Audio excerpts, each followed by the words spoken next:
there, welcome back to Service Academy News, and let's get right into this one. Once again, one of our service academies has had big changes at the top, and this time it's the United States Naval Academy. The superintendent at the United States Naval Academy is being reassigned. She will become the deputy CNO at the Pentagon, and replacing her will be a Marine. So, Admiral Yvette Davis will be leaving as superintendent of the Naval Academy after only 17 months of tenure there. And Lieutenant General Michael Borgshulte will be coming in as the new superintendent. This is historic on two levels. Number one, Admiral Davis was the first female and the first Hispanic to lead the Naval Academy. And Lieutenant General Borgshulte will be the first Marine to lead the Naval Academy. In the whole history of the Naval Academy, there has never been a Marine as a superintendent. And if you know anything about the Navy and the Marine Corps, the Marines are part of the US Navy. So it is kind of surprising that after all these years, there's never been a Marine general as a leader of the Naval Academy. So what does this mean? Well, I don't know if it's a good thing, a bad thing, or just a thing. But of course, with anything, there's politics behind it. And let's just get into the female leader politics. And we'll go through just a couple of major changes over the past year under the Trump administration, which is providing scrutiny to this change. And then I'll give you my opinion why I don't think it's as major as these other ones might have been. As you know, if you follow this channel, there have been other female leaders in the military that have been either relieved, reassigned, or basically fired. So the first person on my list here is the CNO. It was Admiral Lisa Franchetti.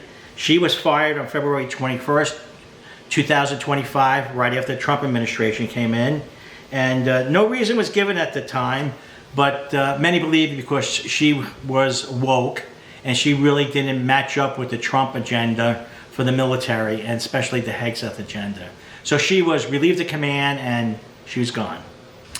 The next one on my list is United States Coast Guard Admiral Linda Fagan, who was fired the first day of the Trump administration. January 21st, 2025, she was gone.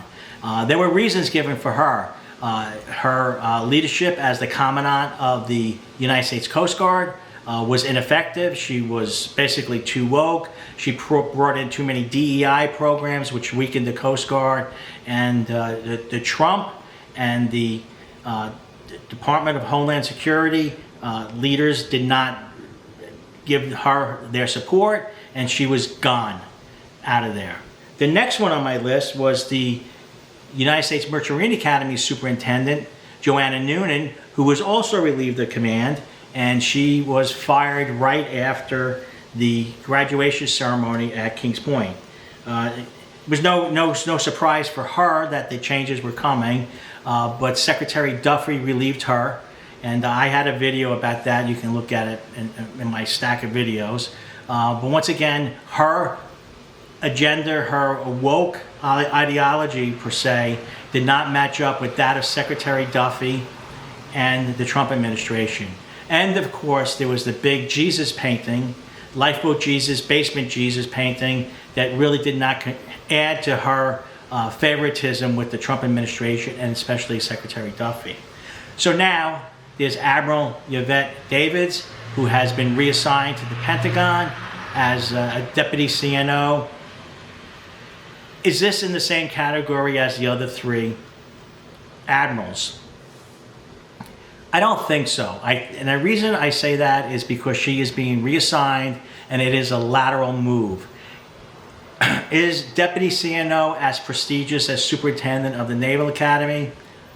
I don't know. I don't have stars on my collar. I don't know. I would think that the Superintendent of the Naval Academy, you get to do a lot more cool things. You see a lot of dignitaries. There's a lot of pomp and circumstance that goes around with the Naval Academy. But I think as a deputy CNO working in the Pentagon, I don't think that's a bad deal. She might just disappear in the labyrinth of the Pentagon and never be heard from again. That could happen also. but I don't think it's a big deal. I do think it's a big deal that Lieutenant General Borgshulte has been put as superintendent of the Naval Academy. And the reason that I think that is because I think that goes with Secretary Hegseth's view of what warfighting is, what the military should be, his vision for our future military.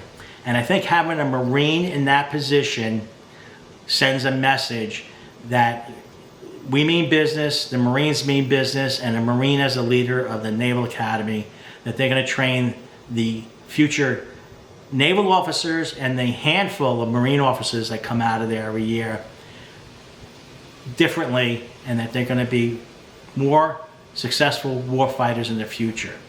So that's my take on it. I don't know if it's good or bad. It just is, in my opinion. So I really would like your comments down below. Please put those comments down below. Let's have an online discussion about it.